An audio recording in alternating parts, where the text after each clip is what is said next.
Now, I'm delighted to be joined by my fellow GB News presenter and Daily Mail columnist, Andrew Pearce, in the studio to discuss this. I'm loving this photo on here. Let's give the...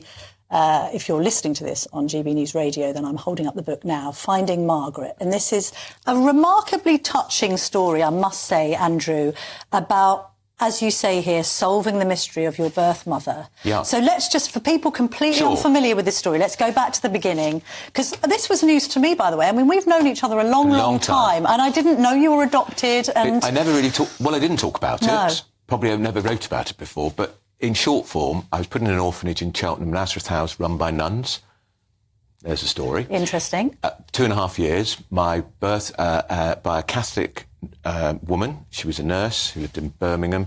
She used to visit me, so she was hoping that at some point she would be able to give little Patrick, as I was then, Patrick James Connolly, good Catholic name, home. But that never happened.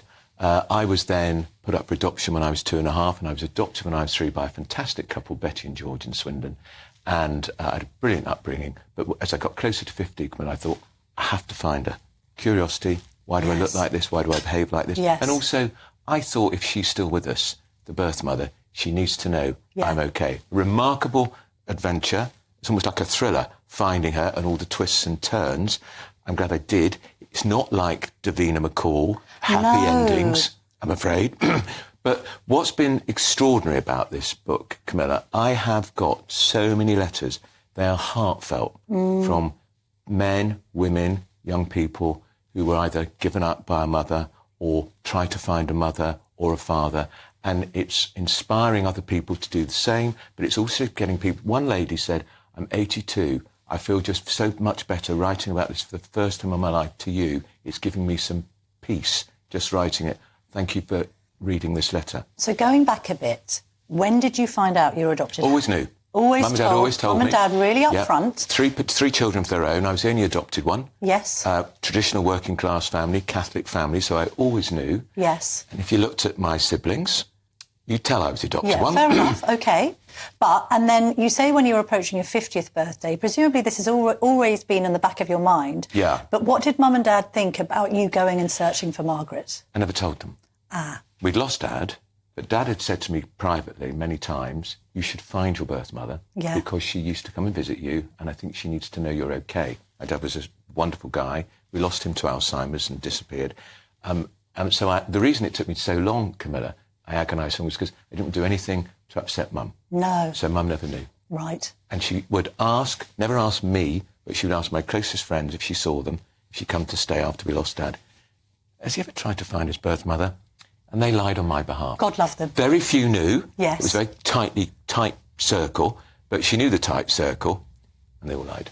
And when you got to finally meet Margaret and you tell the story of how that happened, you were helped by a couple of journalistic friends, friends anyway, Amanda Platell and Jane Moore. Yeah. You kind of used some of your journalistic prowess in order to find her. What I found kind of disturbing is that you went there you wanted answers to your questions, and I feel that you didn't really get them. I didn't, because I wanted to know perhaps who my birth father was, because the mystery about Margaret, when I tried to find her, I assumed she was 17, 18, 19 when she had me. She was in her 30s. What does that tell you? Like, it was one too many children, she couldn't handle it, Well, I was the first one, and was she having an affair? She was a nurse. Was she having an affair with a doctor? Was she having an affair with somebody else? Because you're not convinced that the person listed on your birth certificate is your actual father. Well, I've explored the whole area of the birth father, and that is an adventure in itself. It took me to Ireland, took me all over the country, so I suspect the subhead is Finding Margaret, Solving the Mystery of My Birth Mother. I haven't solved the mystery of my birth mother. It's ongoing. And how was she with you when you finally sort of met face to face? Because you must have been extremely nervous, and it must have been surreal for you, I'd imagine. It was, and I kept looking at her thinking, do I look like her? We eventually met, and we had an hour together, and that in itself was an extraordinary hour, because she didn't ask me anything. Yes. Did you feel sort of son to mother automatic bond, or was she a stranger to you, really? She was a stranger, but I knew it was her. I saw a dot walking down in the street, and I knew it was her. So you can't ever break that link, Camilla. But is blood thicker than water? Well, I think my book shows it isn't. Yes. So it was very moving, very frustrating. And were you agitating to try and give more? I mean, did she know that you were a prominent journalist on the telly? No. Why didn't she ask you questions about yourself? Do you have an answer to that? Well, people say, because it was the 1960s when she had me, and these were difficult times for a Catholic Irish single woman to have a baby. The Catholic Church is very important in her life. It is in my life too. Yes. I'm a good God-fearing Catholic. Yeah, I'm more lapsed than you. You're I know. Catholic. I go when I can. But there was a lot of guilt for her, and she and I think she felt she was being punished. Well, she told me she was being punished. But then you're trying to kind of like connect all the dots about your own family history, and I wondered if you were then. You haven't regretted this process? It was the most important thing, and I wish I'd done it before. And I'd say to people who are watching, as I'm writing to every single person who's written to me, because they wrote to me the most beautiful letters. Yeah.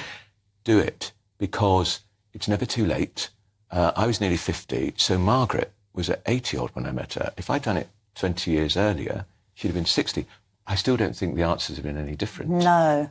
But you are entitled to know, and you've just got to marry that guilt you have over your real mum, because the real mum was Betty, who adopted me. I was never looking for a second mum, Camilla. No, that's right. And also, isn't the overall kind of the actual discovery of all this, it's called Finding Margaret, but wasn't the discovery really how much you loved your adopted parents and what a huge, actually this idea that they were the ones who had the huge impact on your life, and sometimes that's just how life turns out. Exactly. And as if I knew how much I loved them, but if I needed any positive affirmation, this book did it. It was a cathartic process, finding her, then exploring the story, not getting all the answers, but getting some answers.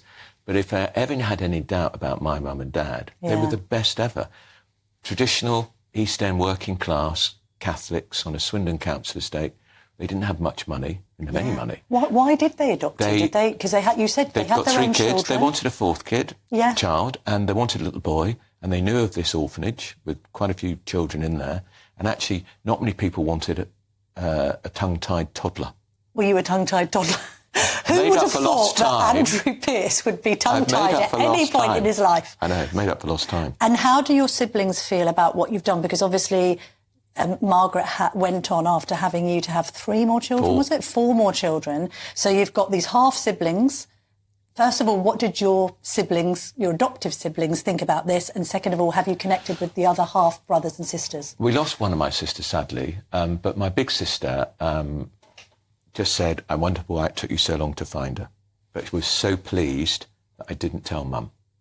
Really pleased I didn't tell Mum. Yeah, that was the right thing. Yeah. All I'll say about Margaret's family is there's been some contact. Oh, there has been. And that's something you might want to develop? Yeah. On the course of time. While I've got you, let's have a little quick chat about the campaign, if you don't mind. Yeah. Thoughts so far? I completely agree with your column in the Telegraph on Saturday. And many people didn't. Well, point out, slightly lampooned for that column. If you scored it out of 10, it was a comfortable win for the Tories after a very poor start, singing in the rain. And I think Labour had a very bad campaign. I'm sceptical about the polls, and I think the Tories have got to keep coming out with these ideas. And I think Labour may be making the mistake Theresa May made back in 2017. Just think you can sleepwalk into victory. Yeah. She started with a 22, 23-point lead. She kept repeating that same old mantra, strong and stable. Yeah. Nothing has changed. Nothing has changed. And she went down to a 4.3-point lead. Another week she'd have lost. And I think there's a possibility. I don't get this disparity between, a poll lead for one polling company of 27 points and then for another of 12. I know. Although apparently this is all about the factoring in of the don't knows. There's a lot of don't knows. Let's be honest, the don't knows and the disgruntled are going to decide this election. Yeah, there's a lot of don't knows. And if they think there's going to be a lot of the don't knows are ex-Tory voters. If they think there's going to be a Labour landslide, I think they'll go back to the Tories. Won't be too scared. I'm talking about all this with Maguire.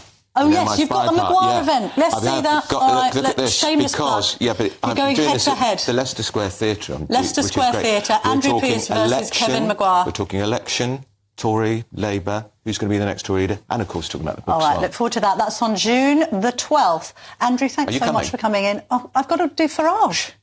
You have. You could beam it live. I'll be in here, I'm afraid.